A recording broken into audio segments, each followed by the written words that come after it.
Montana Territory, August 1879. The first time Owen Macallister saw her, she was standing barefoot in the middle of a burned-out homestead. Her dress torn at the hem and her eyes locked on something far away, something only she could still see. He pulled his horse to a halt, boots crunching into the dry dirt as he dismounted. The wind caught the edge of his duster, flapping it against his legs.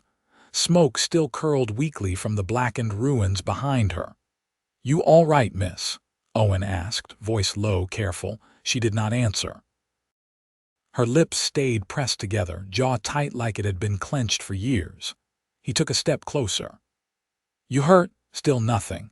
Her arms were wrapped around a thin girl with wild curls and smudged cheeks, maybe 7 years old. A boy, a little older, clung to her skirt.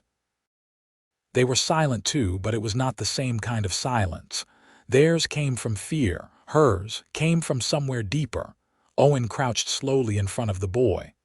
"What's your name, son?" The boy looked to the woman. When she didn't respond, he answered in a whisper. "Vernon." "That's my sister, Violet." Owen nodded. "I'm Owen Macallister. I was riding back from Fort Benton when I saw the smoke." The girl, Violet, peeked out from behind her brother. "Mom has gone." Owen looked up at the woman again. Her face didn't flinch, but her arms tightened around the children. He spoke gently. "Is this your place?" The woman finally blinked once. Then she shook her head. Owen stood, brushing dirt off his knees. "All right, let's get you somewhere safe. There's a ranch about a mile west. Belongs to my uncle. You can rest there." She didn't move. "I won't make you," Owen said, softer now, "but these two need help. Your help." The boy was trembling. The girl's lips quivered. Finally, the woman stepped forward, slow, like her bones weren't sure how to carry her anymore. "You got a name?" Owen asked as he led them all toward his horse.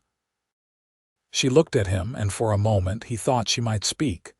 But she didn't. She only held the children tighter. Her name was Beatrice Sutton. He learned it from a folded letter in her satchel later that night, after she fell asleep on the cot in the bunkhouse. One arm still curled protectively over the children. The handwriting was neat. The ink faded. The letter was addressed to a husband who never came back. She had not said a single word in 3 years. His uncle told him over coffee the next morning. She had lived with a preacher's widow in Helena until the fire that took the woman's home. No one knew what made Beatrice stop speaking, only that she had not said a word since the winter of '76. "She's not mad," the old man said. "Just broken." Owen did not believe in broken, only lost, and the way she watched the sky at night like it was the only thing left she trusted told him she had not given up completely. The children warmed up first.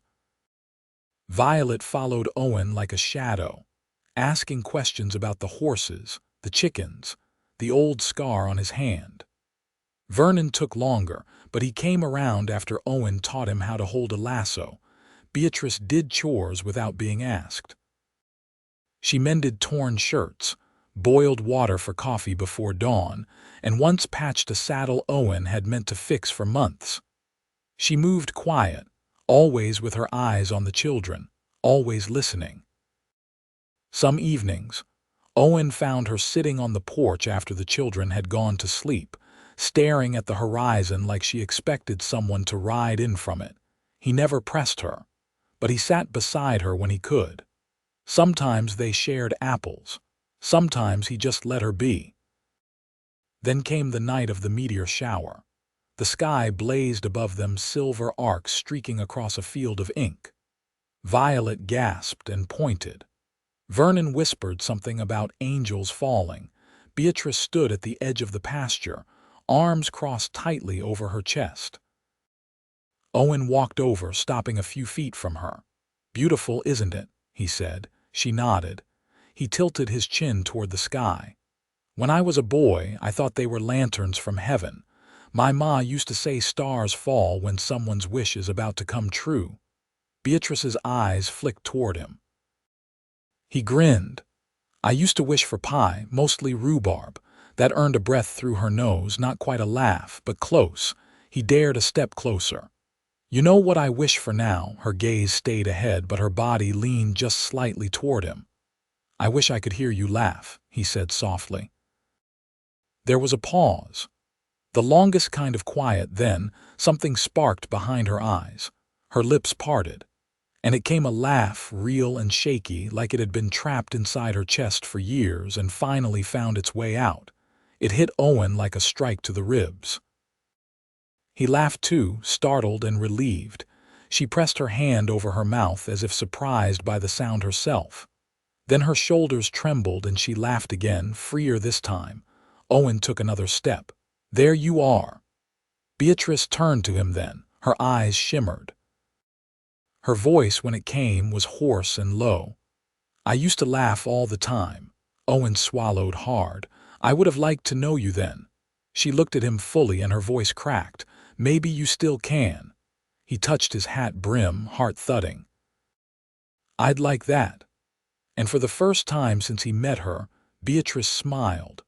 Not the kind people force to be polite, but the kind that starts slow and grows warm, like a fire catching. Under the sky full of stars, with the children asleep inside and the past still smoldering somewhere behind them, Owen stood beside the woman who had not spoken in years and felt something settle in his chest. Hope, and maybe something more than that. The rains came slow that September, just a few days of wet earth and low clouds that made the horses restless, and turned the fields behind the barn into soft furrows. Beatrice took to walking the edge of the pasture after supper, boots damp with dew, eyes scanning the hills beyond the fence line as if measuring something only she could see. Owen didn't follow her, but he always knew when she came back. The lantern on the porch would flicker a little when she passed it. One evening, as he scrubbed the mud from his saddle cinch behind the stable, Vernon appeared beside him carrying a rusted tin can full of nails. Uncle says the east gate's leaning again. Owen nodded. I'll ride out first light. You want to come? The boy shrugged. Can I bring Violet? She's your sister, ain't she? She talks too much. Owen chuckled. That's how you know she's healthy. Vernon set the can down, watching Owen work. Bea used to talk like that. Mama said she could talk a thunderstorm quiet. Owen kept his hands moving. What happened? She stopped after we left Kansas, after Papa didn't come back from the war. Your pa served, Vernon nodded. He was supposed to come home when the fighting ended, but he didn't. Mama said it was something that went wrong in his blood. Then she got sick, died in the wagon outside Helena. Miss Muriel took us in after. Owen set the saddle aside and looked at the boy. And Beatrice, she just stopped, didn't cry, didn't yell. Just got real quiet. The barn door creaked behind them. Beatrice stood there, her arms wrapped around a folded quilt. She stepped forward and held it out to Vernon without a word. He took it, cheeks coloring. Thanks. She nodded once, then turned and walked out again, her steps soft on the straw-covered floor. Vernon whispered, she heard us. Owen rested a hand on the boy's shoulder. That's all right. Sometimes it helps to know somebody remembers. The next morning, Beatrice was already out by the paddock when Owen saddled the gelding. She held a wrapped parcel in her hands, cornbread and a wedge of cheese, tied in a square of muslin. For the ride? He asked. She handed it over, then pointed toward the hills. You want to come? She shook her head, but there was no retreat in her posture. Instead, she stepped forward and began buckling the girth strap he hadn't yet reached, her fingers sure and practiced. You worked horses before, she nodded. Where? She hesitated, then traced the shape of a square in the air with her fingertips. A corral, ranch. She touched her chest once. Yours? Her eyes lifted to his, and slowly she nodded again. Owen watched her, the way the early sun caught the loose strands of her hair, the way her boots had worn thin at the heel. You miss it. She looked toward the pasture, then back at him. A pause. Then the faintest tilt of her head. He swung into the saddle. "Maybe you'll ride with me next time." She didn't answer, but she didn't turn away either. By mid-afternoon, the gate was upright again, reinforced with fresh timber and wedged stones. Vernon and Violet helped carry tools and brush away the splinters. When they got back, Beatrice was in the yard, scrubbing a length of linen in the wash basin, arms bare to the elbow. Her expression didn't change when she saw them, but her gaze lingered on Owen's boots, spattered with dried clay. That night, the children fell asleep curled on the rug in the main room. Beatrice sat at the table, a pencil in hand, drawing what looked like a field of wheat. Owen leaned in the doorway, sipping coffee. "You ever think about heading back east?" he asked, voice quiet. She shook her head. "Why not?" She tapped the paper once, then set the pencil down and looked at him, her lips parted. "Because there's nothing left there." The words came like a creek breaking ice, slow, careful, but certain. Owen didn't move. "You planning to stay here then?" Her fingers curled around the pencil again. "If you'll let me." He crossed the room, set his empty cup down beside her drawing. "You don't need permission, B." She looked up at the name. He'd never said it before. It hung between them like a low-wind familiar, warm, unspoken until now.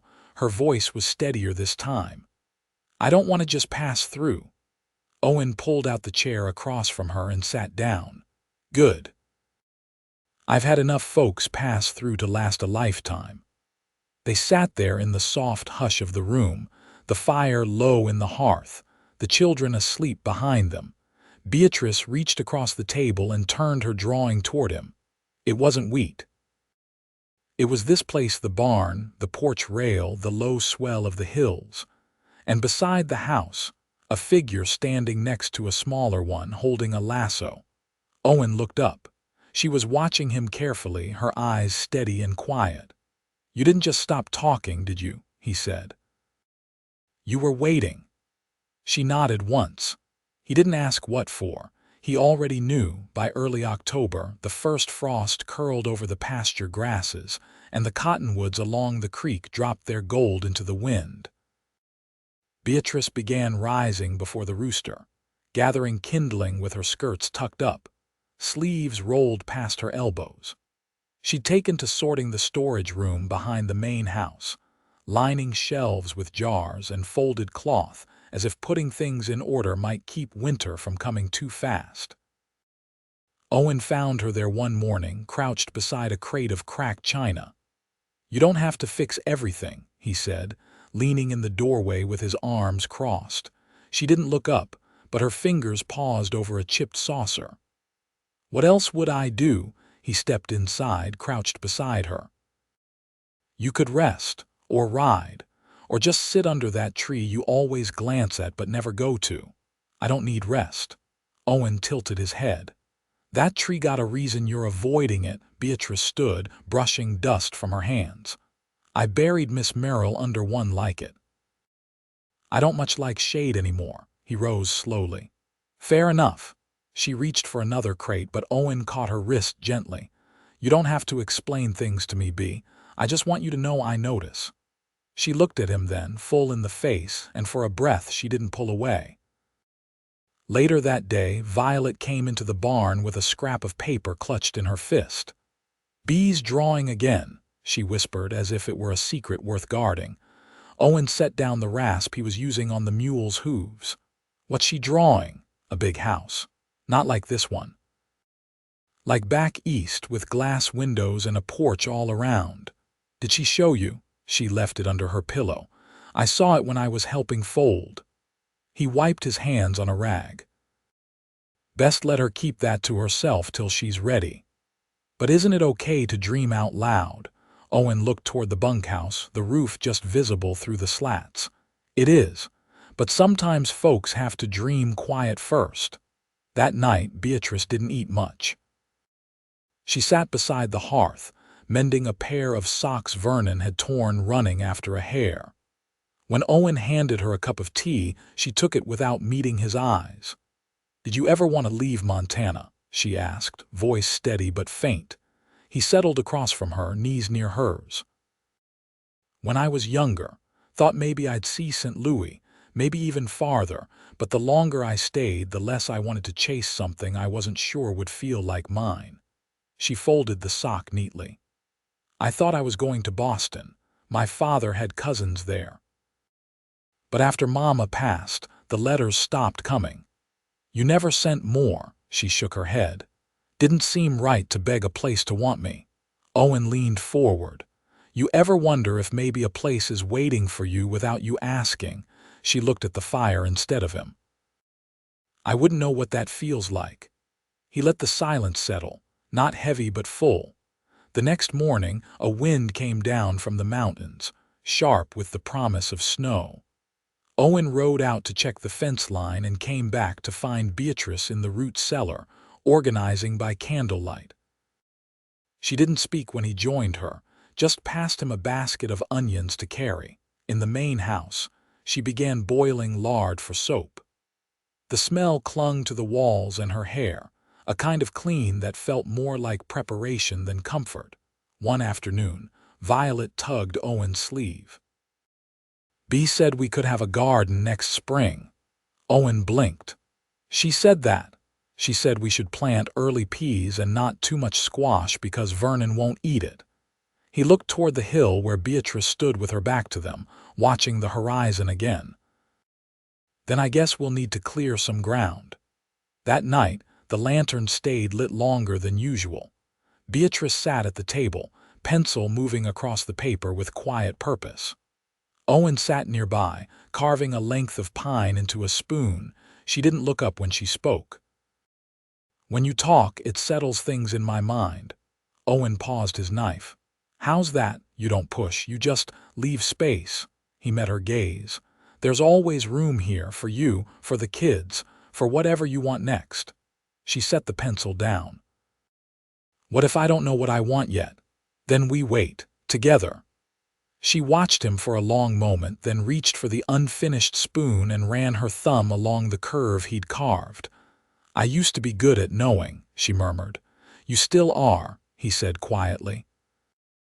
You just got tired of guessing wrong. Her hand stayed over the spoon, warm and still. He didn't move, and for the second time since she'd come to the ranch, she smiled, not slow like before, but easy. Certain, like maybe the waiting was starting to end. A thin layer of snow blanketed the ground by the third week of October, softening the sharp edges of the pasture and tracing the fence rails with white. The chickens refused to leave the coop, and the mule turned his back to the wind with a kind of quiet dignity Owen had come to respect. Beatrice began sewing mittens out of old wool, her stitches tight and even. She didn't ask who needed them, just made them in sizes that fit Vernon's long fingers, Violet's small palms, and Owen's broad hands. She laid them out on the bench beside their coats without a word. One morning she lingered in the barn after the chores were done, watching Owen rub linseed oil into the saddle leather. Her arms were crossed, not in defense but in thought. You served? She asked. He didn't look up. No, my older brother did. Never came back. She stepped closer, her voice measured. Mine didn't either. How old was he? 20. Rode out of Kansas with a gray coat and too much pride. She paused. We never found his name on any list, just stopped hearing. Owen set down the rag, wiped his hands. That's the worst kind, not knowing. She nodded once, then reached out and ran her fingers along the worn leather. When Papa passed, he left us nothing but a rusted plow and a promise that we'd be fine. Mama tried. I think she believed it more than we did. He leaned his hip against the workbench. What did you believe? That if I worked hard enough, I'd be safe. Turns out it doesn't work like that. It might here. Her eyes met his, steady and unflinching. You really think a place can hold that? I don't know, he said. But I think a person can. Snow fell again that night, slower this time, clinging to the windows. Beatrice stood at the stove stirring stew while Violet hummed to herself, drawing pictures in the fog on the glass. Vernon sat by the fire, carving a sliver of wood into something that looked almost like a horse. After supper, Owen brought out a battered fiddle from the back closet. It hadn't been touched since his uncle left for Bitterroot, but the strings still held tune after a bit of coaxing. He played slow at first, the kind of tune that kept close to the ground. Violet climbed into Beatrice's lap, whispering something that made her smile. Owen shifted into a melody he barely remembered, something his mother used to hum while shelling beans. When he looked up, Beatrice's eyes had gone soft, her hand moving gently over Violet's curls. "You ever dance?" he asked, her brows lifted slightly. "I'm not asking tonight," he said, "just wondering." "I used to," she said, "square sets, barn floors. Once in a church hall with a cracked piano and a boy who couldn't keep time." "Was he any good?" "He stepped on my dress. Twice." Owen laughed. "Well, I can promise I'd do at least that much." The next day, Beatrice woke before the sun and filled the stove with fresh wood. She baked on instinct molasses biscuits and dried apple hand pies without glancing at her recipe. Her hands moved with certainty, shoulders loose for the first time since the fire that had taken Miss Muriel's home. When Owen came in from the barn, stamping snow from his boots, she handed him a biscuit wrapped in cloth. "You planning to fatten me up for winter?" he asked. She leaned back against the counter, arms crossed, eyes bright. "Winter's long. You'll need the strength." He took a bite, and his brows lifted. "You do this every day, I'll never leave." Beatrice didn't answer, but she tucked another biscuit into his coat pocket before he turned to go. That afternoon, a wagon came up the road, two men from a nearby homestead looking to buy feed before the pass closed. They sat at the table drinking coffee, talking about a neighbor who'd lost 2 calves to a cougar the week before. Beatrice stood by the door, hands tucked into her apron pockets, watching the men with a stillness that wasn't fear but memory. One of them glanced her way. "You're the quiet one, ain't you?" he said. "Heard about you." Owen's voice cut in before she could respond. "She's not quiet. She just doesn't waste breath on fools." The man blinked, then barked a laugh. "Fair enough."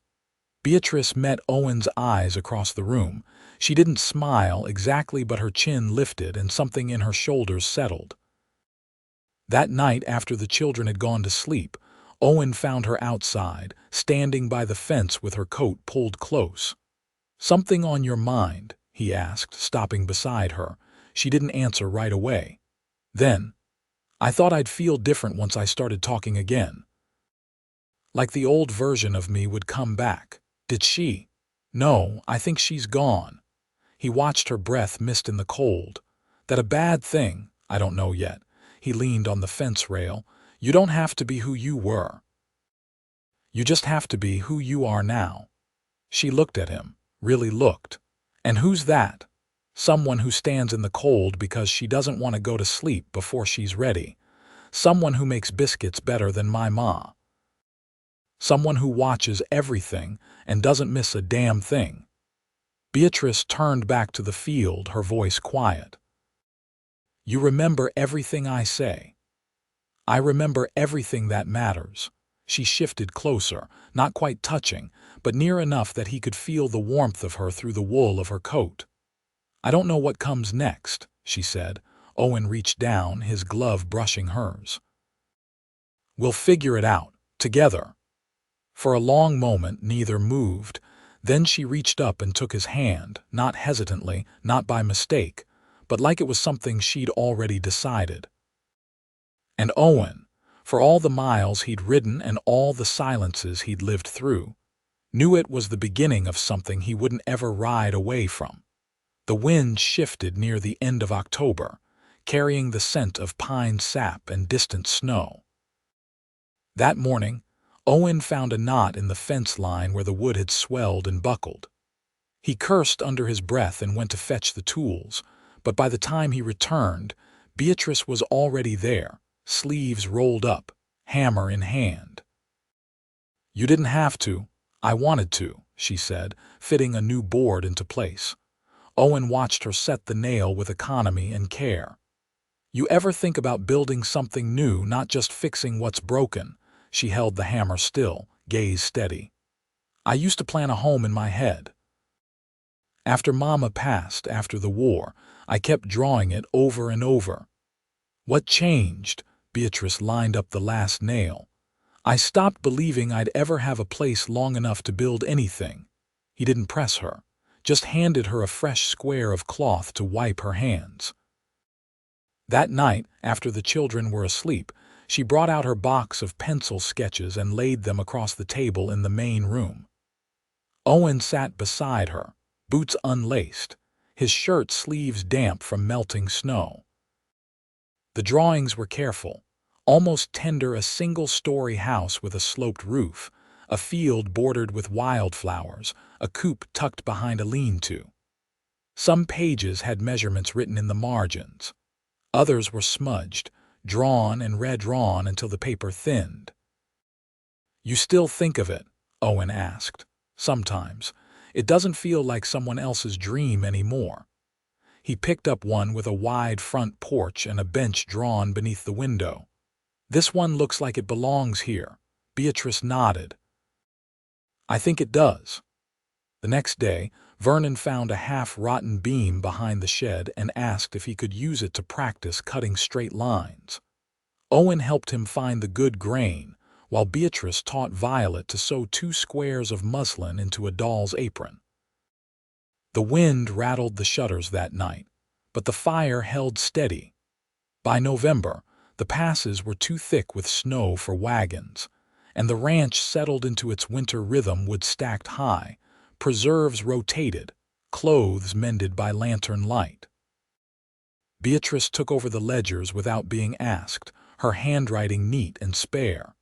She balanced the stores down to the last pound of flour, and when she handed the book back to Owen, she said, "You'll need another sack come January." Owen smiled, folding the ledger closed. "You planning to be here in January?" "I am." It snowed hard the week before Thanksgiving.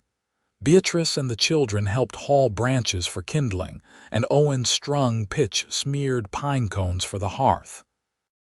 At supper, Violet whispered to Beatrice, "Can we stay forever?" And Beatrice answered simply, "Yes." That night, Owen laid an extra quilt at the foot of the children's bedroll and found Beatrice by the pantry, checking the root vegetables. "You've made this place steadier than I ever did," he said. She didn't turn around. "You gave it room to grow. You gave it roots." When she faced him, her expression was clear, unguarded. "I want this, you, the children, this land." Owen stepped forward, close enough to feel her breath in the stillness. "I've wanted it too. I just didn't know how to ask." "You don't have to." He touched her cheek, thumb brushing the edge of her jaw. Her hand came up, fingers threading into his shirt front. They kissed like people who had waited long enough. No rush, no fear, just the quiet certainty of knowing they had found home in one another. Snow fell outside, soft and unhurried. They married in early spring, beneath the cottonwoods where the thaw had left the earth fragrant and dark. Violet braided wildflowers into Beatrice's hair, and Vernon stood beside Owen with his boots freshly polished and his collar straight. The ceremony was simple, just words spoken beneath the open sky, a promise made without pretense. Owen built the bench from Beatrice's sketch and placed it beneath the porch window. She planted peas along the fence line, just far enough apart for Violet to tend them. They built the house together over the next year, one beam at a time. The children helped where they could, and Owen's uncle sent nails and hinges from Bitterroot. Beatrice painted the shutters blue, the exact color of the sky after a cold rain. By autumn, the new house stood proud above the pasture, its porch wide, its door always open. Chickens clucked in the yard, and a small orchard waited by the slope, saplings staked against the wind. On the first night they slept inside, Beatrice curled against Owen beneath the handmade quilt and whispered, "I never thought I'd feel peace again." He pulled her close, kissed the side of her brow. "You didn't just find peace, Bea, you built it," and she had. With her hands, her voice returned, and the quiet strength that never left her. They lived there together, all four of them, with the seasons turning and the land holding them steady. And nothing, not grief, not fire, not war, ever took that from them again.